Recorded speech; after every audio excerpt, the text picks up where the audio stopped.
I still remember that night like it happened yesterday. Daniel's parents had invited the whole family over for a Sunday dinner, the kind of thing they love to do to keep up appearances. Everything looked normal, candles lit, wine breathing on the counter, the smell of roast chicken filling the house.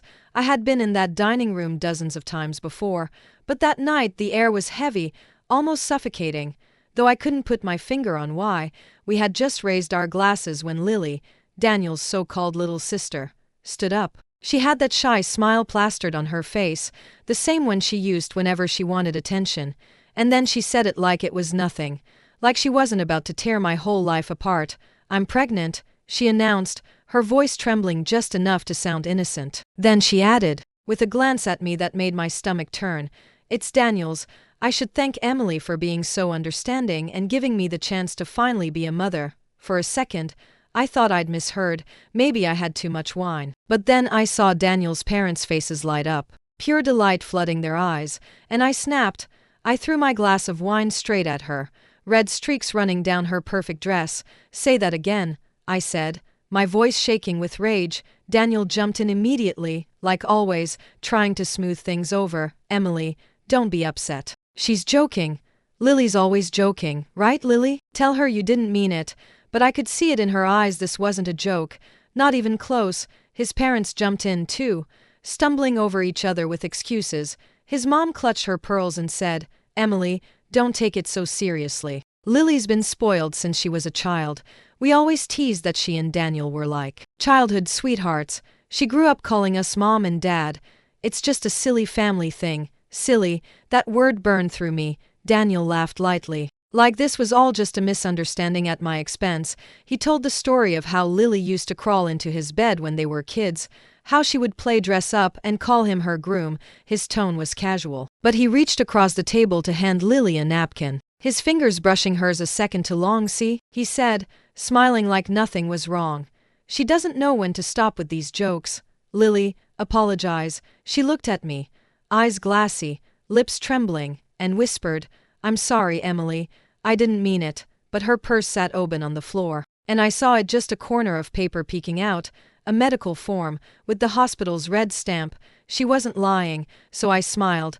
I felt my lips curve, though my whole body was shaking. "Well, I guess I should share some news too.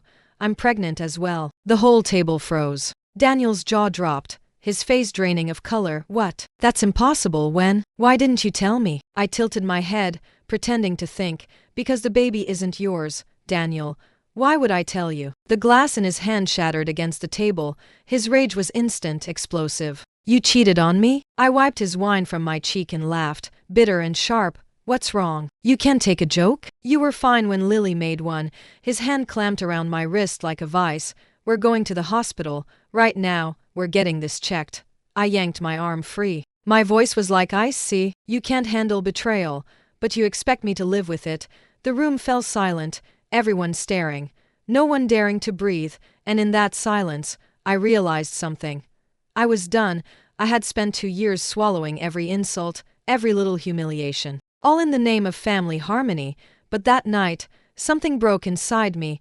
I stood, my chair screeching against the floor, and looked Daniel straight in the eye. "We're over." He froze, like he couldn't process what I'd said. His parents scrambled. Lily even grabbed my arm, her voice sweet as honey as she begged me not to take it seriously. But I saw Daniel's face: panic, anger, calculation, and it hit me like a wave. He wasn't worried about losing me, he was worried about losing control. I pulled my arm away, walked out of that house, and didn't look back. But of course, he didn't chase me. Later that night, when I saw the photos he posted, him, Lily, his parents, smiling like a picture-perfect family, my chair already filled by someone else, I knew the truth. I was never really part of that family, not in their eyes. And lying in bed alone that night, staring at the ceiling, I realized something else too. I wasn't bluffing.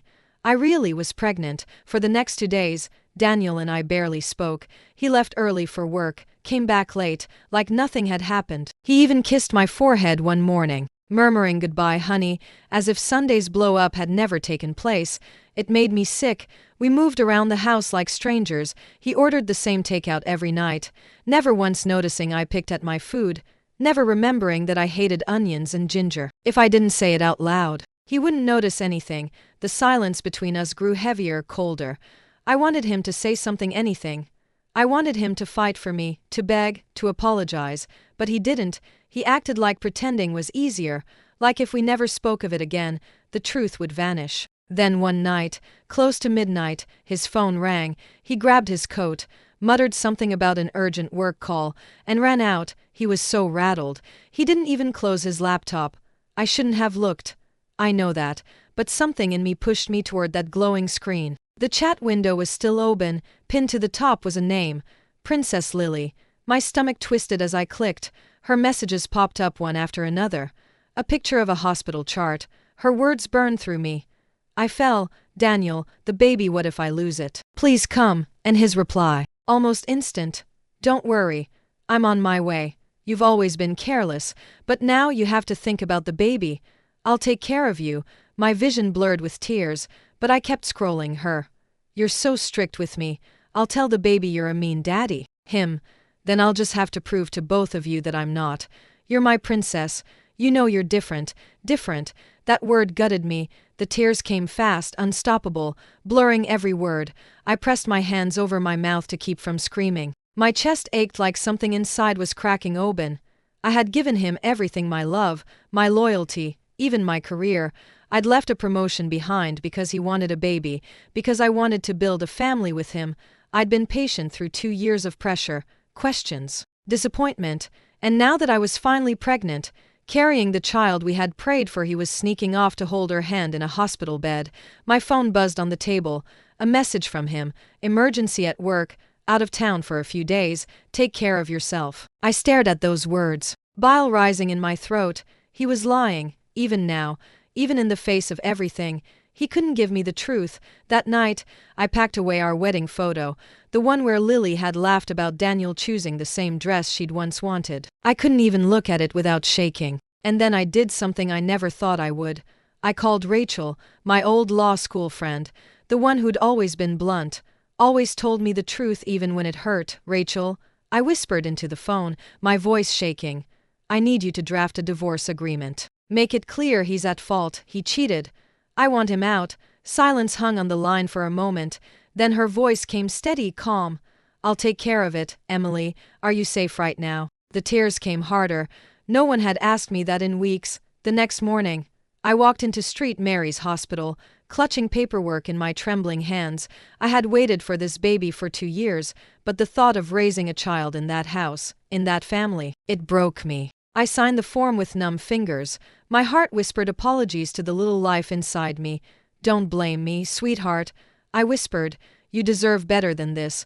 On my way to the procedure, I heard nurses gossiping in the hallway. Their voices were low, almost giddy. Room 203, her husband's unbelievable. He asked if we had a machine so he could feel what labor feels like. Said he wanted to go through the pain with her. Who does that? That man really loves his wife. They giggled softly. If I found someone like that, I'd never let him go. My feet froze. Room 203. I turned, heart pounding, and there he was, Daniel, through the glass. I saw him, sitting by Lily's bed, worry etched on his face, spooning soup into her hands like she was made of glass. She pouted at him, batting her lashes. Honey, you're fussing too much. And Daniel, my husband. My Daniel blushed like a teenager. Just don't move. I'll take care of everything. I stopped breathing. The nurse touched my arm. Ma'am, we need to go. It's time. My phone buzzed in my hand. Daniel's name lit up the screen. For one fleeting second, I thought, maybe he's calling to come clean. Maybe he's going to beg me to stay. But when I answered, all I heard was his sigh, heavy with irritation. Emily, stop calling me so much. You're always nagging about food, about sleep. It's exhausting. You're not my mother. My vision went black around the edges. I hung up without a word, handed my phone to the nurse, and let them lead me inside. When the anesthesia hit, the last thing I saw was his face, laughing, tender. Not with me, but with her. And in that moment, I knew there was no saving this marriage. When I woke up from the procedure, my body felt like it had been hollowed out. My stomach ached, my legs were weak, and every breath felt heavy. I could barely stand, but I forced myself up. I just wanted to leave that hospital and never look back. And then I saw him, Daniel. He was standing at the nurse's station, his face hard, His arms crossed. He looked furious, not worried, not guilty. Furious. "What the hell are you doing here, Emily?" His voice cut through me. "Were you following me?" Before I could answer, Lily bounced out of her room, glowing. Her hand on her stomach like she was the Virgin Mary. "Daniel, you're here. You took so long I was getting hungry again." Then she spotted me. Her eyes went wide, her mouth forming that fake little O of surprise. "Emily, what are you doing here?" I swallowed the lump in my throat. My voice came out cold, just passing through. "It won't matter soon anyway. We're getting divorced." For a second, something flickered across Daniel's face. Panic, maybe, but it vanished as fast as it came. He sneered. "So that's it. You can't even stand my family? You're jealous of my sister? God, Emily, you're pathetic, pathetic." The word hit me harder than any slap. I turned to leave, but Lily rushed toward me, putting on her sweetest voice for him. "Emily, don't be mad, okay? Daniel loves you. Don't take it the wrong way." Then her hand gripped my arm, nails digging into my skin. Her whisper was sharp, meant only for me. "Now you know the truth. He chose me. He always chose me. You were just the backup plan." I pulled free, shaking. "Congratulations. You win. Enjoy him," she gasped, stumbling back dramatically like I had pushed her. And right on cue, she fell to the floor, clutching her stomach. "Daniel, help me." Daniel didn't even hesitate. He shoved me aside so hard I almost hit the wall, then scooped her up like she was some precious doll. "Hold on, Lily. I've got you." Doctors rushed her back inside while I stood there, staring, numb. And when Daniel turned back, his eyes burned with hatred. "You pushed her," he growled. "She's pregnant and you got Emily. What's wrong with you?" I couldn't even find the words. My chest hurt, my legs shook. And then my bag slipped from my hand. Papers spilled across the floor. My hospital discharge form, the one with the words in bold. "Termination of pregnancy." The nurse who had walked me out gasped. "She just had a procedure. She's not well. You can't yell at her like this." Daniel froze. His eyes darted to the paper, then to my stomach, then back to me. You were pregnant?" His voice cracked. "And you didn't tell me." I lifted my head, every ounce of pain hardening into something stronger. "Why should I?" "You were too busy playing house with her. Don't you dare twist this." He snapped, his voice rising.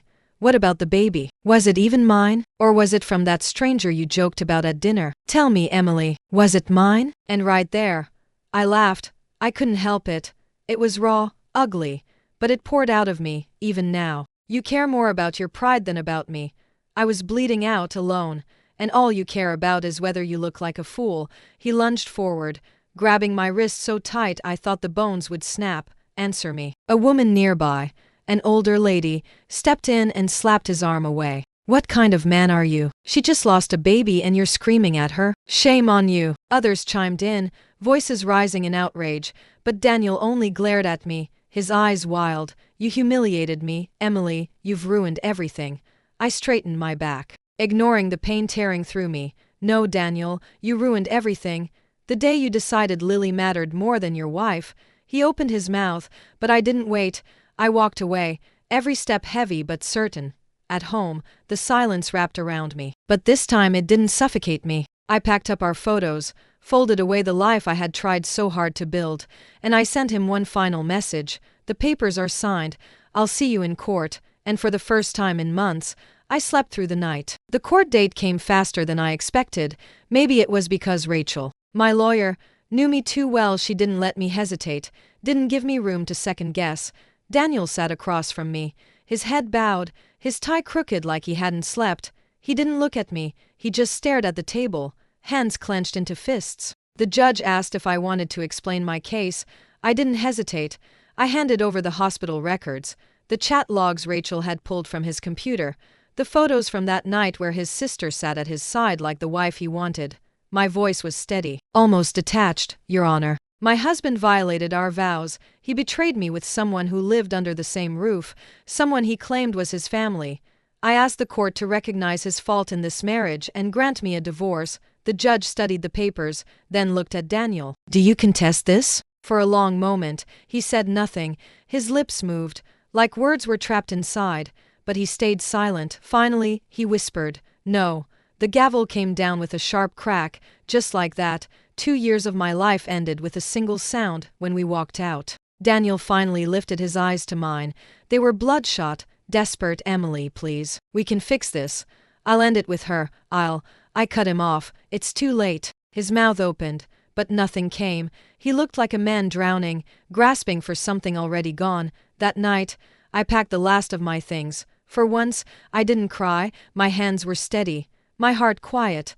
I left the keys on the counter, took one last look at that house, and walked out without a single backward glance. I rented a small apartment in the city. It wasn't fancy, but it was mine. Every corner was mine. No framed photos of someone else's family. No second toothbrush that didn't belong. Just space, air, freedom. At first, it was strange. The silence was too loud, the bed felt too big, but little by little, the quiet started to feel like peace. I went back to work. My boss was shocked to see me, but he welcomed me back without hesitation. I threw myself into projects. Late nights at the office that once felt lonely now felt purposeful. My colleagues started to respect me, not as Daniel's wife, not as someone waiting for life to start, but as Emily Harris, the woman who knew her worth, and slowly, I started to breathe again. Months passed. Rachel dragged me out for dinners, convinced me to try yoga, even signed me up for a weekend painting class. I met women who had stories like mine, broken marriages, betrayals, years of silence. We laughed, we cried, we rebuilt ourselves piece by piece. One evening, after a long day, I stopped at a cafe near my office. A man at the next table struck up a conversation about the book I was reading. His name was Michael. He was kind, gentle, with the kind of smile that didn't hide secrets. I wasn't ready for more, not yet. But for the first time in a long time, I realized I didn't feel afraid of the future. And Daniel, I heard bits and pieces. He moved back into the old house. People said he stopped cleaning, that takeout boxes piled up on the counter, laundry spilling over the couch. He barely went to work. The neighbors complained they could hear him shouting at night, sometimes crying. One woman told me she saw him sitting alone on the porch, staring at the wall where our wedding photo used to hang. Just a faint outline was left. She said he sat there for hours, like he was waiting for someone who was never coming back. And Lily? She didn't stay. Once her baby was gone and the shine wore off, she drifted away, chasing someone else's attention. I never asked for details. I didn't need them. His world was falling apart, and mine was just beginning. Sometimes late at night, I think about the woman I used to be, the one who bit her tongue, who let herself be pushed aside at dinner tables, who believed love meant endless patience. I don't recognize her anymore, because now, I know the truth. Love isn't about sacrificing yourself to keep someone else comfortable. It isn't about swallowing betrayal and calling it forgiveness. Love starts with yourself. And as I sit here tonight, sipping coffee in my little apartment, my phone buzzing with messages from friends who care, from colleagues who respect me, I realize something simple and powerful. I didn't lose him, he lost me, and that's a loss he'll never recover from.